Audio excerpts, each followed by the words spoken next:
Hello everyone, Suman জ্যোতি অফিসিয়ালে আপনাদের সবাইকে জানাই স্বাগত। তো আজ 25শে ডিসেম্বর। সবাই আর প্রথমে সবাইকে জানাই বড়দিনের অনেক অনেক শুভেচ্ছা। তো আজ ছুটির দিন 25শে ডিসেম্বর, তো আমরা ভাবলাম সবাই মিলে একটু ঘরোয়াভাবে পিকনিক করি। মিস্টার মহাজন অনেক দিন ধরেই বলছিল যে একটু ফ্রাইড রাইস, চিকেন কষা খাবে। তো ছুটি হচ্ছিল না, সময় হচ্ছিল না, ওর জন্য করে দেওয়া সম্ভব হয়নি, খাওয়াও সম্ভব হয়নি। ছুটির দিন ছাড়া হয় না এইসব। তো 25শে ডিসেম্বর আজকে পুরো দিনটাই ছুটির দিন। ওই জন্য মিস্টার মহাজন বলল, তাহলে চলো আমরা একটু নিজেরা ঘরোয়াভাবে একটু পিকনিক করি। যেই ভাবনা সেই কাজ। আজ বলে মিস্টার মহাজন চলে গেল বাজারে। বাজার থেকে আমি যা যা বললাম তাই বাজারের লিস্ট অনুযায়ী সব কিছু নিয়ে চলে এসছে। এই যে আমি প্রথমেই রাইসের জন্য সবজি যা যা লাগবে সেগুলো কুটে বেছে ধুয়ে নিয়েছি। এবার জলে অনেকক্ষণ চালটা ভিজিয়ে রেখেছিলাম। তো চালটা ভিজিয়ে রাখার পরে তারপর আমি ভাতটা বসিয়ে দিয়েছি। জলটা গরম করার পরে ভাত বসিয়ে দিয়েছি এই সাইডের গ্যাসে। সময় নষ্ট না করে এই সাইডের গ্যাসে আমি তাড়াতাড়ি করে সবজিগুলো ভেজে নিচ্ছি। একে একে সব রকমের সবজি ভেজে নেব। নিয়ে এর মধ্যে সবজি ভাজতে দিয়ে একটু এর মধ্যে লবণ দিয়ে দিলাম, যেহেতু সবজিটার একটু লবণের দরকার। আর লবণ ছাড়া আমাদের কোনো খাবারই স্বাদ হয় না। প্রত্যেকটা বাঙালির, প্রত্যেকটা মানুষের, প্রত্যেকের নিত্য প্রয়োজন যেটা লবণ ছাড়া কোনো খাবারের স্বাদই পাওয়া যায় না। তো লবণ দিয়ে নেড়ে চেড়ে বেশ খানিকক্ষণ ধরে ভেজে নিচ্ছি। এবার দেখছি ভাতটা ফুটে উঠেছে, সেই জন্য একটু দেখলাম ভাতটা কীরকম হয়েছে। তো এই সাইডে হচ্ছে ভাত, এই সাইডে হচ্ছে রাইসের জন্য ভাজাভুজি।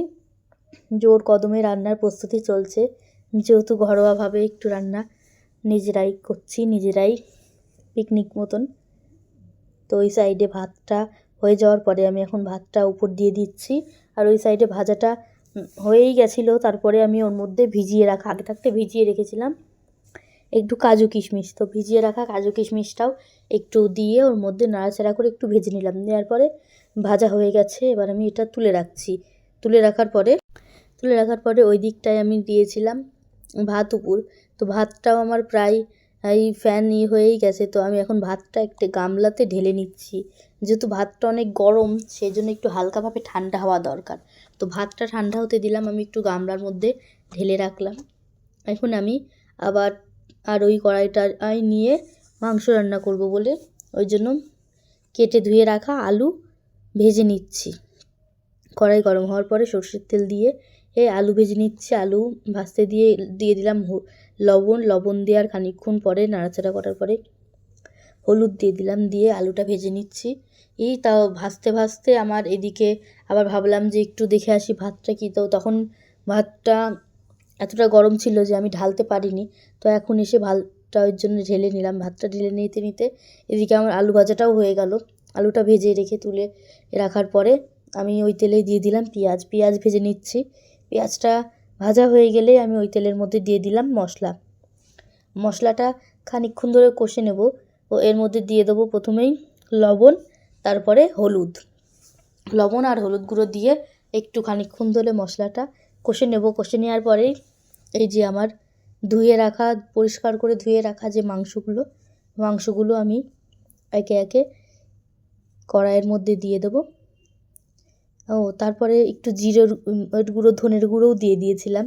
এরপরে ভালোভাবে কষে নেওয়ার পরে মাংসটা দিয়ে দিলাম।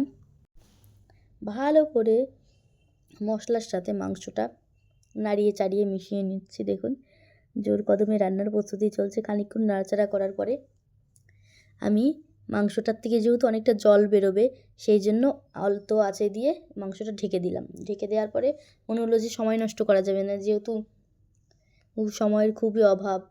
সেই জন্য তাড়াতাড়ি করে আবার এই দিকটায় চলে আসলাম। সেই আগে থাকতে যে ভাতটা ঢেলে রেখেছিলাম, আর ভাজাভুজি তো আমি করেই নিয়েছিলাম। তো ওই ভাতটার মধ্যে আমি সমস্ত সবজি যেগুলো ভেজে রেখেছিলাম ওগুলো দিয়ে দিলাম স্বাদ মতন লবণ, স্বাদ মতো চিনি এবং ঘি দিয়ে এবার আমি এগুলোকে নাড়ানাড়ি দেখুন ঝাঁকাঝাঁকি করে মিশিয়ে নিচ্ছি। দেখুন আমার রাইস অলমোস্ট রেডি হয়ে গেছে। দেখুন আর একটু নাড়ানাড়ি করলেই আমার রাইস রেডি হয়ে যাবে। এই যে দেখুন আমার রাইসটা ঠিক এই রকম হয়েছিল। তো আপনারা কিভাবে রাইস করেন কি না করেন সেটা অবশ্যই কমেন্টের মাধ্যমে জানাবেন আমাকে। তো আমি তো এইভাবে রাইস তৈরি করি। যে আমার যদি কিছু ভুল ত্রুটি হয় অবশ্যই আমাকে বলবেন যে আপনারা কেমনভাবে তৈরি করেন। তারপর মাংসের আবার এইদিকে চলে আসলাম রাইসটা রেডি হয়ে যাওয়ার পরে।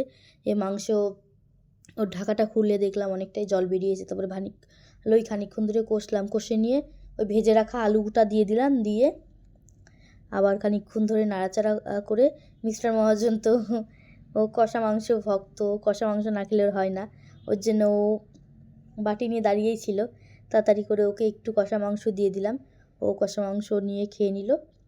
নেওয়ার পরে জল দিয়ে দিলাম, দেওয়ার পরে খানিকক্ষণ ধরে ফোটার পরে আমার মাংসটা এই যে হয়ে গেছে। দেখুন মাংসটার কালার এরকম হয়েছিল। আর যেহেতু রাইস দিয়ে খাবো ওই কারণে আমি খুব একটা বেশি ঝোল রেখেছিলাম না। এই যে ফাইনালি আমি আর মিস্টার মহাজন খেতে বসে পড়েছি। এই যে মিস্টার মহাজন, উনকে খেতে দিয়ে দিয়েছি। এই যে দেখুন চিকেনটা ঠিক এইরকম হয়েছিল, লাল লাল ঝাল ঝাল, আর রাইসটা ছিল এরকম ঝুরঝুরে। এই যে মিস্টার মহাজন তো খেয়ে এক্সপেরিমেন্ট দিয়ে দিয়েছে যে দারুণ হয়েছে, দারুণ। ওই যে ওর মুখের এক্সপ্রেশন দেখেই বুঝতে পারছেন যে কেমন হয়েছিল। তারপর আমিও খেতে বসলাম। আমাকে ওই জিজ্ঞেস করছে, আমি রান্না করেছি, আমাকেই ও জিজ্ঞেস করছে যে কেমন হয়েছে বলো।